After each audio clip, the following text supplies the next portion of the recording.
نحمدہ و نصلی علی رسولہ الکریم اما بعد۔ ناظرین اہل بیت، میں افتخار احمد جگون اپنے پروگرام ایمبیسڈر کے ساتھ آج خصوصی مہمانان گرامی میرے ساتھ تشریف فرما ہے۔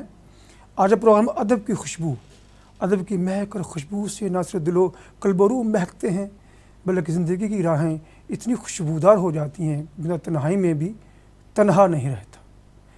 آج کے اس میرے خاص مہمان بڑی اہم شخصیات، میں جھجکتا ہوں، ڈرتا ہوں کہیں گستاخی یا غلطی نہ ہو جائے، لیکن یہ وسیل قلب لوگ ہیں، کیونکہ وسیل قلب لوگ جو ہوتے ہیں وہ گہرائی سے ماپنے کی صلاحیت رکھتے ہیں۔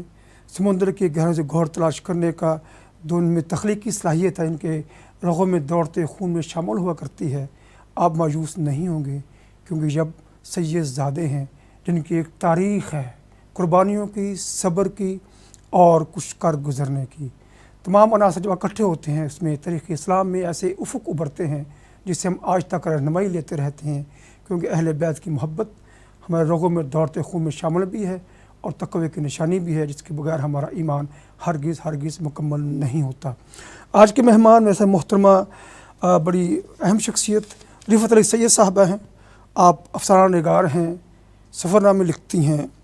سفر تو ہر بندہ کرتا ہے، لیکن جج کرنا، اس کو صفحہ کرتاس میں منتقل کرنے کا فن ہر انسان کی شاید بس کی بات نہیں ہے۔ ہم بڑے بڑے بلند بالا پہاڑ دیکھتے ہیں، راہ گزارے دیکھتے ہیں، ترقی یافتہ ملکوں کے بلند و بالا عمارتیں دیکھتے ہیں، دیکھتے رہتے ہیں، مسحور ہوتے رہتے ہیں، لیکن الفاظ کا پیر پہنا کر دنیا تک کو میسج پہنچانے کی صلاحیت چند لوگوں میں سے ہے۔ اس میں محترمہ رفعت سید صاحبہ بھی ہیں۔ اب رفعت کی ان بلندیوں پر ہیں کہ اب جب لکھا کہ امریکہ کتنا دور کتنا پاس، تو اس میں انہوں نے اپنی صلاحیت وہ جوہر بکھیرے ہیں جو پڑھنے والوں کو نہ صرف مسحور کرتے ہیں بلکہ وہ نئی دنیا کی سیر کر کے اپنے آپ کو ایک نئے جہاں میں محسوس کرتے ہیں۔ آپ کا بہت شکریہ، آپ تشریف لائیں، جزاک اللہ خیر۔ ان کے ساتھ بہت اہم شخصیت، الفاظ ان کی شخصیت کا ہرگز احاطہ نہیں کر سکتے۔ آپ ناصر بھی ہیں، علی بھی ہیں، سید بھی ہیں۔ ان کی خوابوں میں، ان کی سوچوں میں آج بھی ایک جذبہ جنوں ہے جس کو ہم کہہ سکتے ہیں کہ مرد کبھی بوڑھا نہیں ہوتا، نہ سوچوں میں، نہ خیالوں میں، نہ تخیلات میں، نہ تصورات میں۔ جذبہ جنوں ہمیشہ بندے کو ہمیشہ آتش جواں رکھتا ہے۔ ان کی آتش کی جوانی، ان کی تحریر میں، ان کے ادائیگی میں، ان کے تلفظ میں ہم محسوس کر سکتے ہیں کہ ایک پروگرام میں نے ان کو سنا تو میں نے پوچھا تھا جی آپ کی ادائیگی تو بڑی اچھی ہے تو آپ پٹھان، لیکن ادائیگی بڑی خوبصورت کرتے ہیں۔ کہتے ہیں میں ایک استاد بھی ہوں، ایک ٹیچر ہوں، 36-35 سال کا تجربہ ہے۔ انہوں نے حالوں کی کیا کہتے ہیں ایک تربیت کی ہے، کیونکہ جو خوشبو ہوتی ہے نا ادب کی، اس کو بندہ محسوس کر کے اپنے وجدان کو منتقل کرنے کی جو صلاحیت رکھتے ہیں، اس میں محترم سید صاحب بہت اپنا طرح امتحان ناصر سید صاحب اس میں آپ کی خاص خوبی رکھتے ہیں۔ آپ کا بہت شکریہ تشریف لائے۔ بہت محبت آپ کی، بہت شکریہ۔ میرے ساتھ معروف ماشاءاللہ ہمارے بہت ہی محترم پروفیسر محمود رضا صاحب، ہر بات پہ راضی رہتے ہیں، دوستوں کو راضی کرنے کی صلاحیت رکھتے ہیں، مطمئن کرنے کی خوبی بادرجہ عتم ان کی شخص میں موجود ہے۔ آپ استاد ہیں، جب بھی بولتے ہیں اسٹیج پہ ہوں، مائک پہ ہوں، ٹیلی ویژن پہ ہوں، ان کا اپنا ایک خاص انداز ہے۔ یہ طرح امتیاز ہر شخص کے شاید بس کی بات نہیں ہے۔ محترم پروفیسر صاحب آپ کا بہت شکریہ۔ شروعات آپ سے کرتے ہیں، ladies first, most respected fast as well. ہم خواتین تو ہمارے سر کا تاج بھی ہیں، ہماری مائیں بہنیں بیٹیاں بھی ہیں، یہ نہ صرف رقیق القلب ہوتی ہیں بلکہ بہت سافٹ ہارٹ حساس طبیعت کی ہوتی ہیں۔ میں ان کا احترام کرتا ہوں کہ یہ دعا بھی دل سے کرتی ہیں اور معاذ اللہ بدعا بھی دل سے دیتی ہیں۔ ماشاءاللہ۔ جی آپ ماشاءاللہ ہم سفر بھی ہیں۔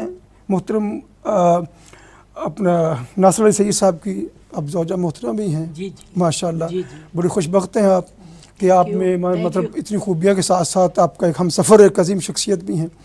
آپ جب سفر کرتی ہیں کیسے اسیس کر کے ماحول کو، مناظر کو اپنے قلم کی طاقت سے الفاظ میں منتقل کرتی ہیں؟ یہ خوبی کیسی اور کہاں آپ کو کیسے خیال آیا؟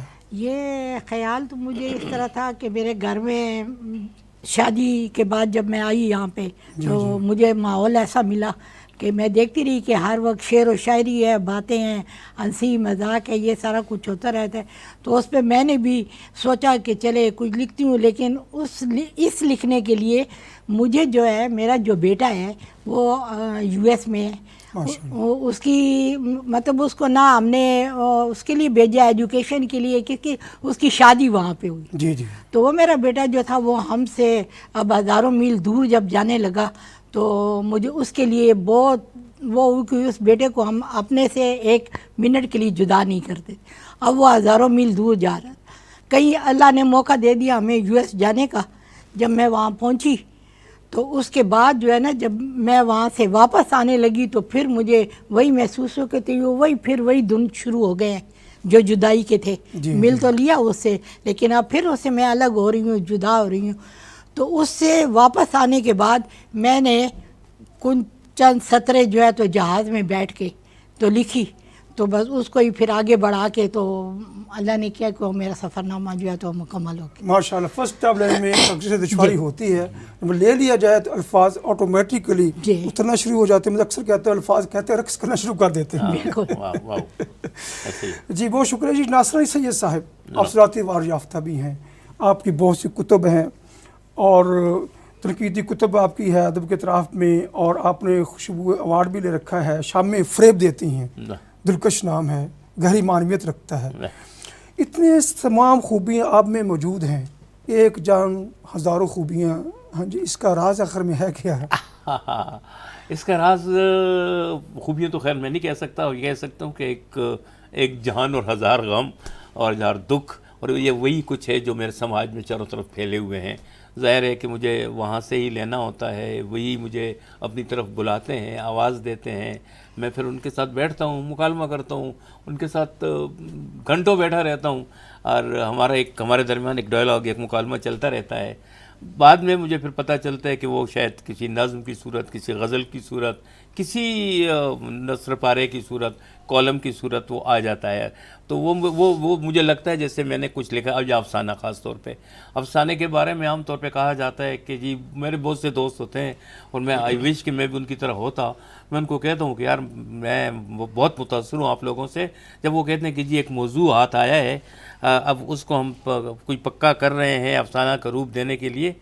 تو میں ان کو دیکھتا ہوں بڑے اس سے کہ یار اچھا یہ افسانہ اس طرح بھی لکھا جا سکتا ہوگا. کیونکہ میں نے جتنے افسانے لکھے ہیں تو میں نے کبھی یوں نہیں کیا. مجھے بالکل نہیں پتہ ہوتا، کہیں اندر بن گیا ہو تو بن گیا ہوگا. لیکن جس وقت میں کاغذ کے ساتھ، قلم کے ساتھ رشتہ جوڑنے لگتا ہوں تو میں آپ کو یعنی پوری ایمانداری کے ساتھ، دیانتداری کے ساتھ، بلکہ حلفیہ کہتا ہوں کہ پہلے لفظ لکھنے تک مجھے نہیں پتہ ہوتا کہ میں کیا لکھنے جا رہا ہوں. تو میرا خیال ہے کہ میری خواہش ہے کہ میں بھی اس طرح کوئی موضوع لے لوں کہ میں اس پر لکھوں. نہیں، میں بس مجھے ایک قلم ہی لکھتا ہے میں نے کیا لکھنا ہے. آتے بھی غالب نے کہا تھا آتے ہیں غیب سے یہ مضامین خیال میں. تو دیکھتا ضرور ہوں، آنکھیں کھلی رکھتا ہوں. رسول حمزہ توف نے نوجوان ادیب کو ایک مشورہ دیتے ہوئے کہا تھا کہ پہلے تو کچھ مانگنے کی ضرورت نہیں ہے موضوع خاص طور پہ، لیکن اگر تمہیں ضرورت پڑے تو موضوع کبھی مت مانگو، آنکھیں مانگو. تو جب آپ آنکھیں مانگ دیتے ہیں تو پھر تو مجھے لگتا ہے کہ شاید رسول حمزہ توف اس بات کو سمجھ گیا جو میں کہنا چاہتا ہوں کہ موضوع نہیں چاہیے، آنکھیں چاہیے. اور آپ کو اللہ نے آنکھیں دے رکھی، ویسے تو ہر کے پاس آنکھیں ہیں، لیکن وہ آنکھ جو اندر کی طرف بھی دیکھ سکتی ہو. تو اگر آپ اس آنکھ سے دیکھ رہے ہوں دنیا کو، تو یہ دنیا، یہ فطرت، یہ کائنات کی ہر شے یہ آپ سے بات کر رہی ہوتی ہے. بس آپ کی سماعت جو ہے وہ آپ نے اس کو اس طرف لگانا ہے. آپ کو میں آپ کو ایک بڑے مزے کا سناتا ہوں ایک شعر، بلکہ میں 2 شعر سناتا ہوں آپ کو. اور وہ شعر میرے نہیں ہیں، میرے ایک دوست کے شعر ہیں، مرحوم ہیں سجاد بابر، بڑا نام ہے اردو شاعری کا. اس کے 2 شعر ہیں. ایک شعر ان کے پہلے مجموعہ راہرو میں شامل ہے. اس میں وہ کہتا ہے، اور ذرا افتخار صاحب آپ کی پوری توجہ چاہتا ہوں، بلکہ دیکھنے والوں آپ کی بھی. وہ اس میں کہتا ہے کہ روٹھی ہے سماعت، روٹھی، اور لفظوں کے چناؤ دیکھیں، روٹھی ہے سماعت کہ کرن چاپ سنیں گے. روٹھی ہے سماعت کہ کرن چاپ سنیں گے، بینائی مچلتی ہے کہ خوشبو نظر آئے. سبحان اللہ، مدب کی خوشبو کی بات کیا کر رہے ہیں بات ہے آج. جی، کیا بات. بینائی مچلتی ہے کہ خوشبو، یہ ان کے پہلے مجموعے میں ہے جی جی جی، کہ روٹھی ہے سماعت کے کرن چاپ سنیں گے اور بینائی مچلتی ہے کہ خوشبو نظر آئے. واہ واہ. اس کے 20 سال کے بعد ان کو دوسرا مراحل آیا ہے مجموعہ، اس کے بعد ان کا ایک شعر آتا ہے اور میں حیران رہ گیا کہ شاعر کے اندر یہ سفر کس طرح، جب ہم خوشبو کی بات کرتے ہیں، خوشبو کے سفر کی بات کرتے ہیں، یہ وہی خوشبو کس طرح آتی ہے. وہی سجاد بابر ایک اور شعر کہتا ہے پھر 20 سال کے بعد کہتا ہے کہ وہ اس نے کہا تھا کہ روٹھی ہے سماعت کے کرن چاپ، اور اب وہ یہ کہتا ہے کہ بڑا خوبصورت شعر ہے، اللہ کرے مجھے اب یاد وہ آ جائے، اور آ جائے گا کہ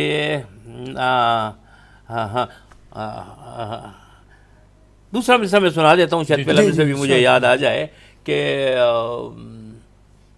میں کیا کروں مجھے خوشبو دکھائی دیتی ہے. کرن اترنے کی، کہ اب وہ سنیں کرن چاپ کو روٹنے کا، کرن اترنے کی آہٹ سنائی دیتی ہے. کرن اترنے کی آہٹ سنائی دیتی ہے، میں کیا کروں مجھے خوشبو نظر آتی ہے. یہ جو خوشبو نظر آنا ہے، یہ اشیاء جب اپنا آپ پر کھولتی ہیں، جب یہ چیزیں آپ پر عیاں ہونے لگتی ہیں، پھر آپ کو پتہ چلتا ہے کہ آپ کو وہ جو مکالمہ لگ رہا تھا وہ یہ تھا. لیکن اگر آپ موضوع لے کر بیٹھ جائیں گے تو بس پھر تو آپ بیٹھے رہیں کہ آپ نے اس موضوع پر لکھنا ہے. تو میں موضوع پر میں نے تو نہیں کبھی نہ افسانہ نہ شعر، کچھ بھی نہیں. ایون کہ یہ جو روٹین کے کالم میں لکھتا ہوں، میں ایک اخبار کے ساتھ وابستہ ہوں بطور کالم نگار کے، میں اس بات کو اب میرا خیال 45 سال ہونے لگے، تو وہ مجھے نہیں پتہ ہوتا. بس مجھے کوئی یہ کہہ دے کہ جی اس چیز پر لکھو، اس گلاس پر لکھو، شاید میں نہیں لکھ پاؤں گا. میں اپنی معذوری کا اظہار کرتا ہوں کہ سوری، میں یہ نہیں کر سکتا. میں نے کالم لکھنا ہے، وہ دیکھ لیں کہ وہ جہاں فٹ ہوتا ہے وہیں فٹ کر دیں. مجھے نہیں پتا. تو میرا شعر ہے کہ افسانہ ہے، کالم ہے یا تنقید ہے، وہ اسی طرح شروع ہوتی ہے. میں جب کوئی کتاب، مثلا میں آپ کو ایک بڑے مزے کی بات بتاؤں افتخار صاحب، شاید یہ ایک نئی بات ہو آپ کے لیے، کہ مثلا میں اپنے یعنی مطالعہ کرتا ہوں. جب میں میر کو پڑھتا ہوں، غالب کو پڑھتا ہوں، سودا کو پڑھتا ہوں، فارسی شعراء کو پڑھتا ہوں، تو اس میں ہوتا کیا ہے کہ میں جو کوئی غزل پڑھ رہا ہوں تو میں اس کو اس طرح پڑھ رہا ہوں کہ یہ غزل ہے، میر تقی میر ایک مشاعرے میں شریک ہیں، اور یہ وہ آ رہے ہیں، یہ وہ اب بیٹھے ہیں، لوگوں نے اس کا استقبال کیا ہے. اس کے بعد ان کو کہا ہے کہ جی آئے جی آپ اپنا شعر سنائیں، اور اب میر سنا رہے ہیں. اور پھر مجھے نظر آ رہا ہے کہ جی اس وقت درد بھی بیٹھا ہوا ہے، بہت سے شعراء کرام اس دور کے بیٹھے ہوئے ہیں، وہ اس کو دیکھ رہے ہیں اور اس کو داد دے رہے ہیں. اور میر جب اس لمحے میں کوئی اتنا بڑا شعر کہتا ہے تو میں کہتا ہوں کہ اس وقت ان لوگوں کی کیا حالت ہو رہی ہوگی. میں وہ کیفیت اپنے اوپر طاری کرنے کی کوشش کرتا ہوں، ایک سٹیٹ آف مائنڈ سے دوسرے میں اپنے آپ کو ٹرانسپورٹ کر دیتا ہوں کہ یار میں وہاں جا کر دیکھوں کہ اس وقت درد نے جب یہ شعر سنا ہوگا کہ چاک سینے کے ہمارے نہیں سینے اچھے، انہی رخنوں سے دل و جان ہوا لیتے ہیں، تو تب کیا اس پر گزری ہوگی. تو میرا سٹائل تو یہ ہے. ماشاءاللہ. پروفیسر صاحب ماشاءاللہ، رومی سوسائٹی نے وہ نگینے تراشے ہیں جن کو شاید ہمارے اہل بیت ٹی وی کے لوگ نہیں جانتے تھے. محترم ناصر سید صاحب ہیں، رفعت سید صاحب ہیں. آپ کی تلخی صلاحیتوں سے زمانہ معترف ہے کہ ایسے لوگوں کو، ایسے گوہر کو، ایسے ڈائمنڈ کو باہر لے کے آتے ہیں، تراشتے ہیں، تاکہ عام لوگوں کو بھی ادب کی مہک اور خوشبو محسوس ہو کے اندازہ ہے کہ نئی دنیا تخلیق کرنے والے بھی برمنگھم میں موجود ہیں. آپ کی تخلیقات میں جو تخلیق ہے، ناصر سید صاحب کے حوالہ سے آپ سے پوچھنا چاہیں گے. آپ نے قرابت داروں میں سے ہیں، آپ ان کے میزبان بھی ہیں. ان کی ایسی کون سی خوابیدہ صلاحیتیں ہیں جس سے آپ جیسے لوگ متاثر ہوئے ہیں؟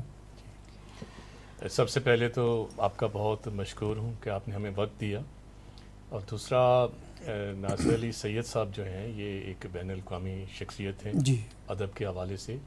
لوگ ان کو پوری دنیا میں جانتے ہیں، اردو ادب میں ان کا ایک مقام ہے.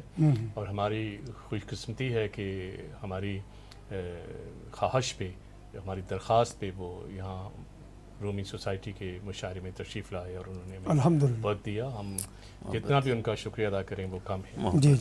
باقی رہا مسئلہ کہ یہ جو تراش خراش ہے، یہ تو ہمارے پاس تو جب سے بھی ہم نے دیکھا ہے، یہ چمک دھمک کے ساتھ ہی ان کو دیکھا ہے ناصر سید صاحب کو. اور ان کی چمک دھمک اور وہ اپنا تعارف تو خود ان کے لفظ بولیں گے اور وہ کروائیں گے.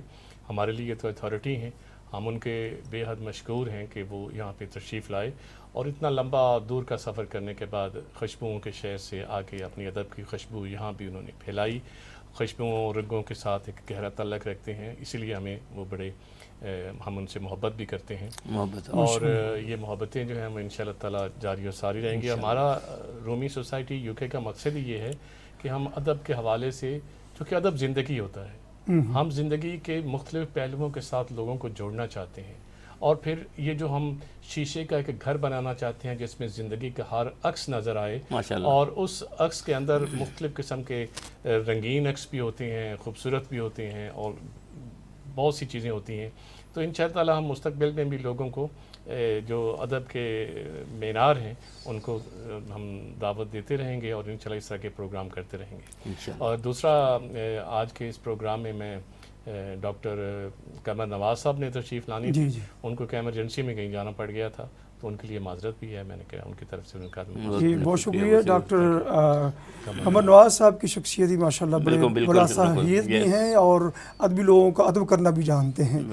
اصل میں سر آپ سے یہ پوچھنا تھا کہ تعلیم سکھاتی ہے تہذیب. تعلیم تو آج کل بہت ہے، تہذیب نہیں رہی. تہذیب آتی تھی تربیت سے. آپ ایک استاد ہیں، اتنا عرصہ آپ نے گزارا ہے، میں نے بھی 8 سال یو کے میں پڑھایا ہے. سب سے مشکل کام یہ ٹیچنگ ہے. بچے انتہائی بدتمیز، ہمارے اتنے بچے پاکستان میں بڑے قد کاٹ والے، ادب کا لحاظ پھر بھی تھا، بھی ہمارے استاد ہیں. آپ کا تجربہ کیا کہتا ہے کہ نئی نسل کی تربیت جس میں تہذیب بھی ہو، اس کی خوشبو بھی ہو، مینرز بھی، ایٹیکیٹس بھی ہوں، ایتھکس بھی ہوں، کیسے اس میں پروئے جا سکتے ہیں؟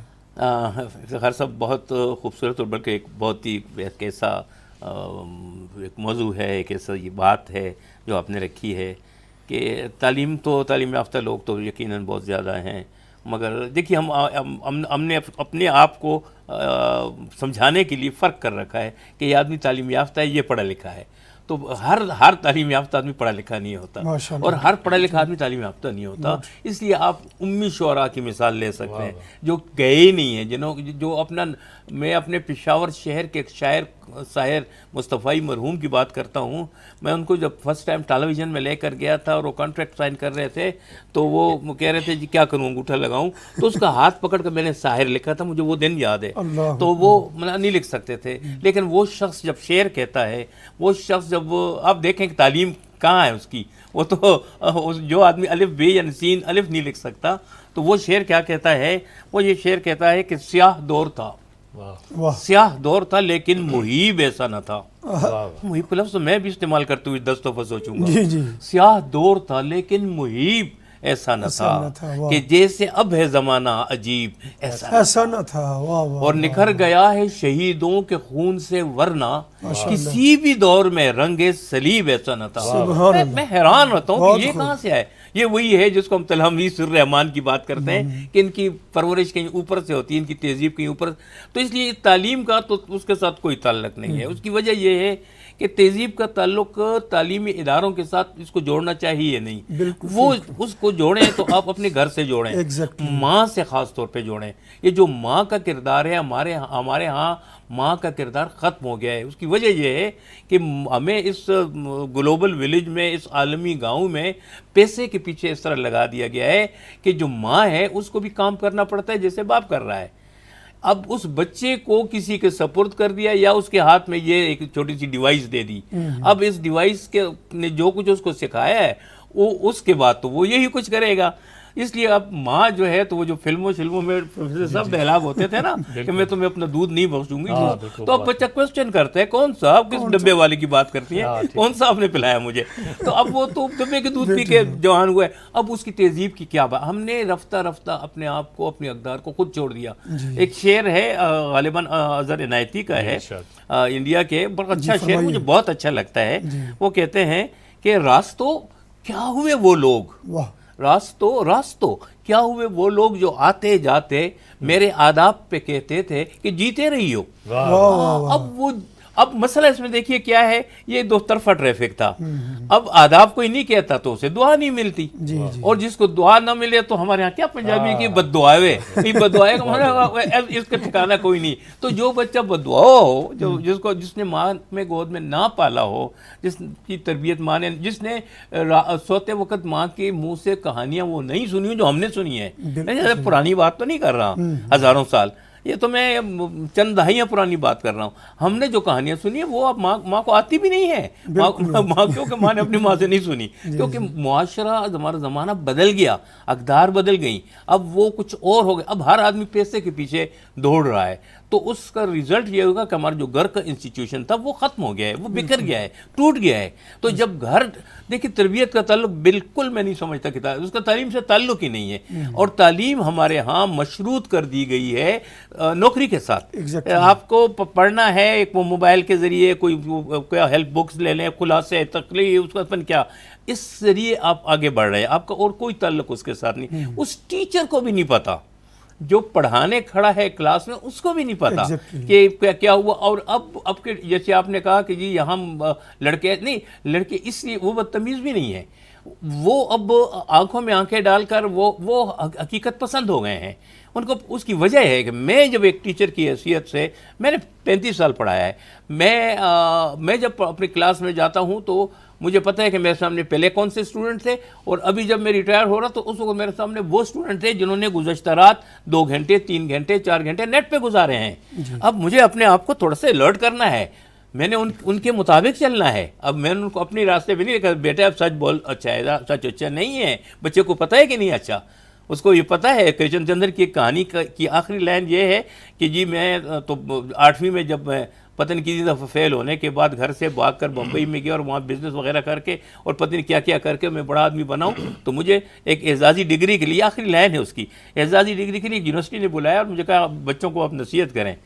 تو 8ویں جماعت سے بھاگا ہوا اور تمام عمر وہ ادھر ادھر کر کے پیسے اکٹھے کرنے والا سیٹ. تو کہتے ہیں میں نے بچوں کو کہا بچوں محنت اصل چیز ہے، محنت کرو محنت کرو، اور محنت کے بعد آپ تعلیم حاصل کریں گے تو اس کے بعد ہی آپ بڑے آدمی بنیں گے. اور اس کے آخری افسانے کو ختم کرتے ہوئے لکھتا ہے کہ اگر انہوں نے میری نصیحت پر عمل کیا تو انشاءاللہ بہت اچھے کلرک ثابت ہوں گے، کیونکہ وہ کلرک ہی ثابت ہوں گے. بالکل. دلکش بات کی ہے کہ تربیت تعلیمی اداروں میں نہیں ہے بلکہ گھر کے ماحول میں ہوا کرتی ہے. ماں کی گود پہلی درسگاہ ہوا کرتی ہے.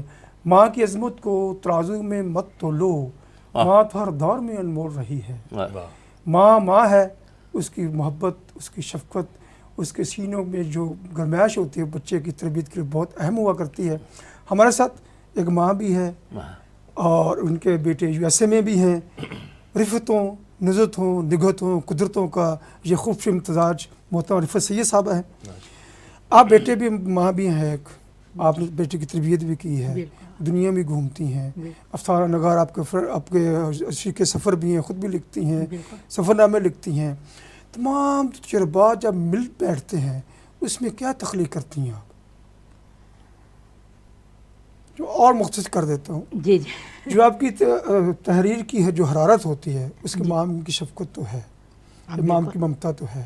جب آپ بیٹے سے ملتے ہیں تو آپ کو جذبات کس طرح باہر ابھر کے آتے ہیں؟ بیٹے کو تو دیکھنے کے بعد جو ماں کے جذبات ہیں وہ تو کوئی بیان کر ہی نہیں سکتا، وہ تو بتا ہی نہیں سکتا کہ کیسے ہیں. کیونکہ بچے کو آپ جو ہی دیکھتے ہیں، ایک نظر آپ کی جب بچے کے اوپر پڑتی ہے تو بس آپ کی وہ جو ساری پیار، شفقت، محبت ساری بس کہتی ہیں کہ بس دوڑ کے جاؤں اور اس کو میں اپنے گلے لگا دوں. جی. تو یہ ہے افراد جو ہے باہر گیا ہوا ہے، اسی کی وجہ سے ہمیں بہت ساری چیزیں جو ہے نا تو ان کو پیار محبت میں وہ جو ہے شفقت اس کی ہے اس کو لانا پڑا، اس لیے کہ وہ جب ایک فون کرتا ہے نا اس کی فون کا ہمیں انتظار ہوتا ہے کہ ذرا سی دیر ہو جائے فون نہیں آیا، پتہ نہیں کیا ہے، ہزاروں میل دور بیٹھا ہوا ہے. لیکن جو اس کی ایک آواز ہم سنتے ہیں تو ہمارے ساری تھکاوٹ جو بھی ہے نا وہ سب کچھ دور ہو جاتی ہے. ابھی اس کے جانے کے بعد دوسرا بیٹا آ گیا پڑھنے کے لیے، اس نے ہمیں اور زیادہ جو ہے تو وہ کر دیا. اب اس سے بات نہ اکیلا کر دیا، بات نہ کی جائے تو تسلی نہیں ہوتی. یہ جو آپ نے لکھا ہے بڑا اچھا ٹاپک ہے، امریکہ کتنا دور کتنا پاس، اس میں کیا بیٹوں کی محبت بھی غالب ہے؟ بالکل بالکل، اس میں امریکہ پاکستان سے بہت دور ہے، کافی ٹائم لگتا ہے سفر کرنے میں، اینڈ آف دا لینڈ کرنا چاہیے. یہ میں آپ کو کہتی ہوں کہ یہ مجھے لکھنے پہ جس وقت اس کا اکسایا گیا تو وہ یہ تھا کہ جب میں نیو یارک گئی، ناصر کے دوست ہیں عتیق احمد صدیقی صاحب، بہت ہی پیارے محبت کرنے والے بھائی ہیں، ان کے ساتھ ہی ان کی بیگم ہے ذکیہ بابی، پیار کرنے والے. جب میں ان کے پاس گئی تو انہوں نے مجھے ایسے ہی باتوں میں پوچھا کہ بابی آپ تو پھر جا رہی ہیں تو پھر کیا ہوگا؟ تو میں نے کہا کہ یہی تو سوچ کے نیو یارک تک آئی ہوں، کیونکہ میرا بیٹا ڈینور میں ہوتا ہے. میں کہا نیو یارک تک تو آئی ہوں تو تھوڑی تسلی ہے کہ نزدیک ہے تھوڑا سا، لیکن جب میں یہاں سے جاؤں گی تو پھر مجھے پتہ چلے گا. تو ان کی ان باتوں کے بعد جب میں جہاز میں بیٹھی تو مجھے آیا کہ یہ تو پھر وہی جدائی کے دن آ گئے، وہی دوری، وہی یہ اب کیا ہوگا. تو ان چیزوں کو دیکھتے ہوئے میں نے اچھا آپ یہ بتائیے کہ ماں ہیں آپ، آج تو ویڈیو کالز ہو جاتی ہیں، واٹس ایپ کال ہو جاتی ہیں، پورا دنیا جو ہے نا گلوبل ولیج ہے، میں کہتے ہیں گلوبل پاکٹ ہے، ہر چیز پاکٹ میں آ گئی ہے. اس حالانکہ آپ ڈیلی، میں اپنی ماں سے ڈیلی 5 ویڈیو کال کیا کرتا تھا، لیکن وہ جو تجسس تھا نا سینے میں لگا کر ماں کی گود میں آغوش میں، بالکل یہی وہ اس کے کیا احساسات ہیں آپ وہ وہی یہی احساس ہوتا ہے. سب کہتے ہیں آئے اب تو ساری چیزیں آسان ہو گئی ہیں، منٹوں میں بات ہو جاتی ہے، یہ ہو جاتی ہے. میں نے کہا آپ کیسے کہہ سکتے ہیں یہ والی بات کو کہ جب تک ماں اپنے بیٹے کو گلے نہیں لگائے گی اس کی وہ پیار محبت کہاں ہے. یہ جو گلوبل ولیج بن بھی گیا ہے تو اس کا صرف دیکھنے کی حد تک آپ کو وہ ہے نا کہ آپ بیٹے کو، بیٹا ہے، بھائی ہے، بہن ہے، جو کوئی بھی ہے باہر گیا ہوا ہے یا آپ سے دور ہے تو بس وہ آپ اس کو دیکھ سکتے ہیں خالی، وہ گلے لگا کے وہ پیار تو نہیں کر سکتے. وہ کسی نے کیا خوب کہا تھا کہ اے رات مجھے ماں کی طرح آغوش میں لے لے، دن بھر کی مشقت سے بدن ٹوٹ رہا ہے. ماں کی آغوش، اس کی گود، اے رات مجھے ماں کی طرح گود میں لے لے. تنویر سپرا، دن بھر کی مشقت سے بدن ٹوٹ رہا ہے. اصلاح کرنے کے لیے اس کو دوبارہ پڑھ دیجیے پلیز. اے رات مجھے ماں کی طرح گود میں لے لے، دن بھر کی مشقت سے بدن ٹوٹ رہا ہے. تنویر سپرا ایک مزدور شاعر تھے اس حوالے سے کہ وہ ایک مل میں آئل مین تھے، اور اس شخص نے ان سارے حوالوں کو ذہن میں رکھ لیے. جیسے یہ شعر آپ نے سنا ہے بڑا خوبصورت، اس طرح کے اس کے شعر جب پڑھتے ہیں نا، آج اب ایک شعر دیکھیں تو آپ دیکھیں کہ جب آپ کے اندر ایک تخلیق کا وہ دریا جس کو موجیں مارتا ہے تو آپ بھلے سے آئل مینی کر رہے ہوں مل کے اندر، لیکن شعر کیا کہتے ہیں کہ آج بھی مل مالک آ کر اس کی خوشبو لے جاتا ہے. آج بھی مل مالک آ کر اس کی خوشبو، ہمارے خوشبو کا حوالہ ہے سارا.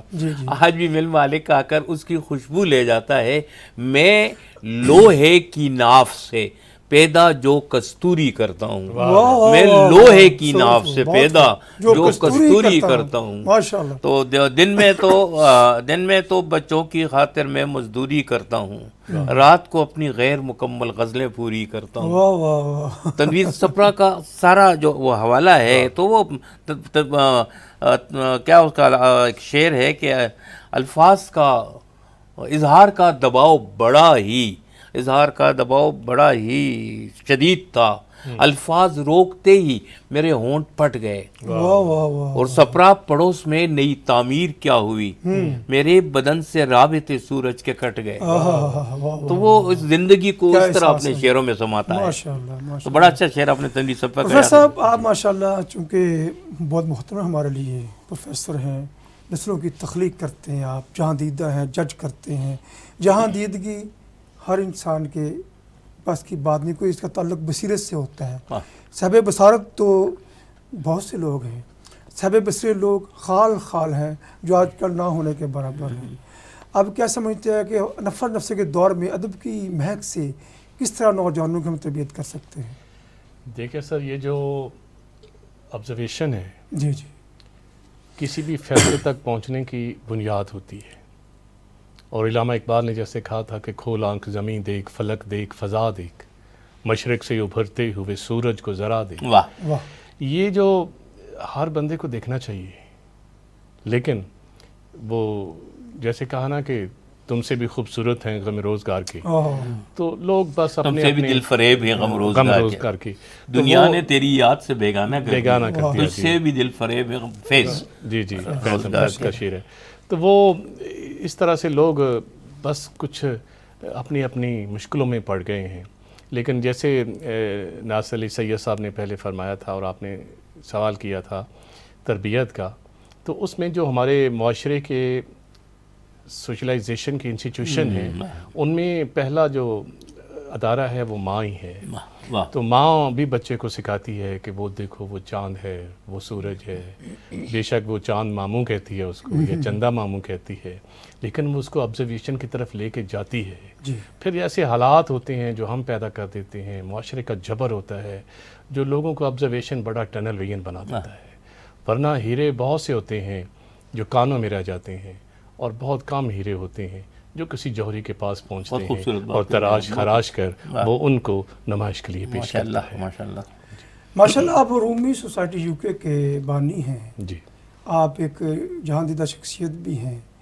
حضرت رومی کے کلام میں جو تاثیر ہے، جو چاشنی ہے، جو روحانیت ہے، جو وجدان ہے، اس کو آپ سے زیادہ کون سمجھ سکتا ہے؟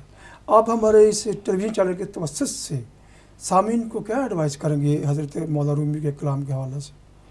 جی، مولانا جلال الدین رومی کے حوالے سے میں جو بھی بات کروں گا وہ اس شخصیت کے حوالے سے بہت چھوٹی بات ہوگی، کیونکہ شخصیت بہت بڑی ہے. جی، مولانا رومی جو ہیں وہ صرف ایک خاص زمانے اور خاص عہد کے شاعر نہیں ہیں، بلکہ وہ آنے والی صدیوں میں بھی ہر قوم میں ہر پڑھے لکھے لوگوں کے اندر موجود رہیں گے، اور ان کی سوچ اور ان کی فکر جو ہے اس سے لوگ استفادہ کرتے رہیں گے. بلکہ میں تو یہ کہتا ہوں کہ پرانے وقتوں سے لے کر آج تک بھی مولانا روم کی جو مثنوی مولانا روم ہے وہ تو علم و ادب کے سلیبس میں شامل ہوا کرتی تھی، اور اس مثنوی کے بغیر کوئی آدمی ممبر کو ہاتھ بھی نہیں لگا سکتا تھا. اور جس بندے کو مولانا روم کی مثنوی بڑے تواتر کے ساتھ آتی تھی یا بڑی لگن کے ساتھ اس کا وہ لہن کے ساتھ پڑھتا تھا، تو اتنا ہی اس کا رتبہ بلند ہو جاتا تھا، لوگ اس کو اتنا ہی پسند کرتے تھے. لیکن اب بھی ضرورت ہے کہ ہم آنے والی نسلوں کو اور لوگوں کو ان ہستیوں کے ساتھ، ان کی تعلیمات کے ساتھ، ان کی فکر کے ساتھ جوڑیں، تاکہ وہ جو چراغ جلتے تھے جن کی روشنی ہر طرف پھیلتی تھی، تو اس روشنی سے بھی ہم مستفید ہوں، اور ہو سکتا ہے کوئی نیا چراغ بھی جل جائے اور جو آنے والی نسلوں کے لیے ایک روشن مثال. جو سیکھو کسی کو سکھاتے چلو، دیے سے دیے جلاتے چلو، دیے سے دیے جلیں گے تو روشنی ہوگی، جس کی دبیس روشنی کی خوشنمائی میں ہم نوجوانوں کو ایک راہ متعین کر سکتے ہیں. اکثر میں شعبہ کہتا ہوں کہ آپ کے گھر، آپ کے بچے آپ کے گھر کے آنگن کے انتہائی دلکش پھول ہوا کرتے ہیں. تربیت سے اس پھول میں مہک اور خوشبو پیدا ہوتی ہے، جس سے نہ صرف گھر کے آنگن مہکتے ہیں بلکہ ہماری کمیونٹی کی بھی اس کی مہک اور خوشبو سے معطر رہتی ہے. اور روز معاشر کہہ سکتے ہیں اللہ پاک سے، اے اللہ رب العزت، میں اپنے پیچھے نیک صالح اولاد چھوڑ کے آیا تھا جو آپ کا صدقہ جاریہ بھی ہے. اس لیے اس ماحول یو کے میں رہتے ہوئے میں اکثر جاتا رہتا ہوں اپنے جیلوں میں ایز اے آبزرور. وہاں پر جتنے بھی بچے ہیں ایوریج کلاس ہمارے ہی ہیں، کوئی ڈرگس میں ہے، کوئی گینگسٹر میں ہے، کوئی اسٹیلنگ میں ہے. کیوں؟ ان کی تربیت نہیں کی گئی. سنگل پیرنٹس ہیں، ڈیورسز عام ہیں. سنگل پیرنٹس جو بچہ ہوتا ہے، نہ ماں کی شفقت ملتی ہے، نہ باپ کی محبت ملتی ہے، اکیلا پن ہوتا ہے. وہ کیا کرتے ہیں پھر؟ وہ غلط کاموں میں چلے جاتے ہیں. اس لیے کام کوئی غلط کرتا ہے، نام کہتے مسلمان کے بچے ہی ایسے ہیں. صومالی ہو، بنگلہ دیشی ہو، انڈین ہو، بدنام ہم لوگ ہوتے ہیں. ادارے تو ہم نے ملین پاؤنڈ لگا کر بنا دی ہیں، لیکن ہم وہ اساتذہ مقرر نہیں کر پائے جو نسلوں کی تربیت کیا کرتے تھے. 2 گھنٹے گزارتے ہیں، سبق پڑھاتے ہیں، پیسے پاکٹ میں ڈالتے ہیں، اپنا فرض نبھا دیتے ہیں. ایسے قومیں قرآن نہیں چڑھا کرتی. حضرت مجھے جاپان کا واقعہ یاد آ رہا ہے. جاپان کا ایک وزیر تھا، اس پر الزام تھا کرپشن کا. اسی غم میں اس نے خودکشی کری. یم لڑکا تھا، کیا اس کا ضمیر زندہ تھا. بحیثیت مسلمان ہمارا ایمان ہے کہ ہماری ایک نئی زندگی شروع ہونی ہے، وہ ہمیشہ رہنی ہے. ہم اس کی تیاری کرنی ہے دنیا میں. دنیا مزرعۃ الآخرہ، بالکل کھیتی آخرت کی. اس سلسلے میں جو ہمارے افسران نگار ہیں، شعراء حضرات ہیں، لکھاری ہیں، جو رائٹر ہیں، ان کا بہت بڑا رول ہے. شک وہ ٹیلی ویژن کے تھرو، اپنے کلام کے تھرو، اپنے کتب کے تھرو نسل کی تربیت آج بھی کرتے ہیں اور کر رہے ہیں ماشاءاللہ. چونکہ آپ استاد ہیں، آپ ہم ایک والدہ بھی ہیں، بچوں کی شفقت بھی آپ کے سینوں میں ایک موزن ہے، ایک سمندر کی طرح ہیں. آپ امریکہ جاتی ہیں، نیو یارک جاتی ہیں، لوگوں سے ملاتی ہیں اور خواتین سے ملتی ہیں. مجموعی آپ کا تجربہ کیا کہتا ہے کہ دیار مغرب میں یا یورپ یا امریکہ میں جا کر بچوں کو کیسے مائیں سنبھال سکتی ہیں؟ باہر تو بچوں کو سنبھالنا جو ہے تو مجھے بہت مشکل لگتا ہے، کیونکہ ماں بھی جاب کرتی ہے، باپ بھی جا رہا ہے، جاب پہ جا رہا ہے. اب بچوں کے لیے اس کو ٹائم مختص کرنا جو ہے وہ بڑا مشکل ہے. کبھی ان کی یہاں پہ باہر ممالک میں یہ ہے کہ ڈیوٹیاں جو ہیں تو وہ چینج ہوتی رہتی ہیں، ایک ٹائم نہیں ہے نا. کہ آپ کو پتہ ہے کہ میں نے صبح جانا ہے، دوپہر تک میں نے آ جانا ہے، اس کے بعد میں نے اپنے بچوں کو لے کے بیٹھنا ہے، اس کے ساتھ پڑھانا ہے، یہ جو بھی کرنا ہے سارا کچھ کرنا ہے. لیکن یہاں پہ یہ نہیں ہے. پاکستان میں تو کم از کم یہ ہے کہ بچہ گیا ہے صبح اسکول اور 2 بجے جو ہے تو وہ واپس آ گیا. اس کے بعد وہ ماں گھر میں ہے، اس کی تربیت بھی کرے گی، اس کو سکھائے گی، بتائے گی، سارا کچھ کرے گی. لیکن مجھے یہاں پہ مشکل لگتا ہے، ماں کے پاس ٹائم نہیں ہوتا، وہ خود اتنی تھکی ہوئی آتی ہے کہ اس کے بعد وہ بچے کو لے کے بیٹھ کے اس کو کیا بتائے. بالکل پروفیسر صاحب، اپنا سید صاحب، آپ چونکہ پینسل پڑھایا، آپ یورپ میں ٹور کرتے ہیں، وزٹ کرتے ہیں، لوگوں سے ملنے ملاتے ہیں. کیا موجودہ جو حالات ہمارے لوگوں کے، ہمارے پاکستانی مسلمانوں کے یورپ میں ہیں، جو بچوں کے حالات ہیں، اس سلسلے میں آپ نے کوئی سوچ رکھا ہے کہ افسانہ لکھیں یا اس پر آپ کوئی ڈرامہ لکھیں یا آپ اس کو کوئی نظم کی شکل دیں؟ ہاں نہیں، ایسا ہے کہ میں نے آپ کو کہا نا کہ تو سب کچھ غیب سے ہی آتا ہے، اور ظاہر ہے کہ دیکھنا تو وہی ہوتا ہے، وہی جیسے میں نے بتایا کہ آنکھیں مانگ لیں تو آنکھیں ہوں تو سب کچھ ہوتا ہے. میرا ابھی ریسنٹلی اسی موضوع پر ایک ڈرامہ پاکستان ٹیلی ویژن سے چلا ہے تائید کے نام سے، اور اس میں بھی میں نے کم و بیش یہی جو آپ بتا رہے ہیں کہ کیسے یہاں اور وہاں کے حوالوں، بلکہ یہاں وہاں کے حوالے سے میرے اس سے پہلے میرا ایک ڈرامہ چلا ہے ابھی میرا خیال جنوری میں چلا ہے، وہ اس کا نام یوٹیوب پہ موجود ہے، اس کا نام ہے زندگی ادھر آ جا. اس میں میں نے کیا کیا ہے کہ یہاں سے پاکستان سے باہر جانے والے جو بچے ہیں اور پاکستان میں رہ جانے والے جو والدین ہیں، ان کے وہ جو ایک جذباتی سا کلیش اور ٹکراؤ ہے، اس حوالے سے اسے میں نے لکھا ہے. تو ایسا تو ہے کہ جو آپ کو نظر آتے ہیں آپ اس میں لکھ رہے ہوتے ہیں. جو اس میں سب سے دکھ بری بات ہے، مجھے یاد ہے کہ آج سے کچھ 20-25 سال پہلے کی بات ہے کہ میں نے ایک ڈرامہ لکھا تھا، پاکستان ٹیلی ویژن سے نشر ہوا تھا، اور اس کا نام تھا غالباً جزیرہ. جزیرہ اس کا نام تھا. تو جزیرہ میں نے یہی لکھا تھا کہ وہ ایک صاحب جو پاکستان کے پشاور سے تعلق رکھنے والے ہیں، اپنے بیٹے کے ساتھ رہتے ہیں، اور وہ اپنی پوری زندگی اس بیٹے کے نام اس لیے کر دیتے ہیں کہ جیسے اپنے سنگل پیرنٹ کی بات کی کہ اس کی بیوی کے انتقال کے بعد وہ دوسری شادی نہیں کرتے کہ بچے کو مسائل نہ ہوں. لیکن جب بچہ جب بڑا ہو جاتا ہے اب اس کی پرائرٹیز بدل جاتی ہیں، اب وہ باپ کے ساتھ نہیں چل سکتا. یہاں دوسری طرف اس کا ایک اور بھائی ہے جو باہر رہتا ہے، کہیں آسٹریلیا میں، یو کے میں، وہ وہاں رہتا ہے. وہاں سے وہ واپس آنا چاہتا ہے پاکستان. وہ کہتا ہے کہ اس کی بیٹی ہے اس کے ساتھ، وہ واپس آنا چاہتا ہے. وہ کہتا ہے کہ چلیے میرا بھائی ہے، اس کا بیٹا ہے، وہاں پڑھ رہا ہے، تو میں اپنی بیٹی کو اس کے ساتھ شادی کرا دیتا ہوں. تو وہ بیٹی سے کہتا ہے کہ یار میں تو یہ سوچ رکھتا ہوں. تو بیٹی کہتی ہے اوکے، اگر آپ کا خیال ہے تو ٹھیک ہے. اس کے بعد پھر اسے کہتا ہے لیکن آپ کو پھر پاکستان میں ہی رہنا ہوگا نا، ظاہر ہے کہ آپ سسرال ہے آپ کا. اب تو اس نے کہا نہیں، پاکستان میں کیوں رہوں گی، دیکھیے پاکستان ہمارا ملک ہے. تو کہتی نہیں، پاکستان آپ کا ملک ہے. میرا نہیں ہے، میں یہاں پیدا ہوئی ہوں، یہاں پلی پڑی ہوں. اب اس میں جو خاص جس پوائنٹ ادھر میں لانا چاہتا ہوں، اس میں وہ بچی اپنے باپ کو کہتی ہے کہ کتنی عجیب بات ہے، میں آپ کو بتا رہی ہوں کہ جس وقت آپ جوان تھے، آپ میں صلاحیت تھی، انرجی تھی، قوت تھی، آپ پڑھے لکھے تھے، تو آپ نے اپنا ملک چھوڑ دیا اور آ کے پرائے لوگوں کے لیے آپ نے اتنا کام کر دیا. ان کو آپ جو بھی اپنی سروسز ہیں ان کے نام کر دیے ہیں. اور اب جب میں بڑی ہو گئی ہوں تو آپ مجھے کہتے ہیں کہ میں اپنا ملک چھوڑ کے چلی جاؤں. یعنی یہ کیا کھیل رہے ہیں. لیکن یہ میرا ملک ہے, میں یہاں پیدا ہوئی ہوں, میں اس کو اون کرتی ہوں. آپ کا ملک ہوگا پاکستان, میں جاؤں گی, مجھے اچھا لگے گا اپنے باپ کے ملک جانا, اپنے ماں باپ کے ملک جانا, میں اچھی, لیکن ایک ہفتے کے لیے چلی جاؤں گی, میں مہینہ گزارا ہوں as a visitor. As a visitor, and that's it. وطن تو میرا یہ ہے. تو کل یہ بہت بڑا بگ کویسچن ہے جو لوگوں کو, یہ میں نے 22 سال پرانی ڈرامے کی بات کر رہا ہوں, لیکن ان 22 سالوں میں یہ کویسچن بہت بگ سائن آف کویسچن بن کر ہر اس پاکستانی کے سامنے کھڑا ہوا ہے جو یو ایس میں رہتا ہے, یو کے میں, کہیں بھی رہتا ہے باہر کی دنیا میں, اور اس کے بچے جوان ہو گئے.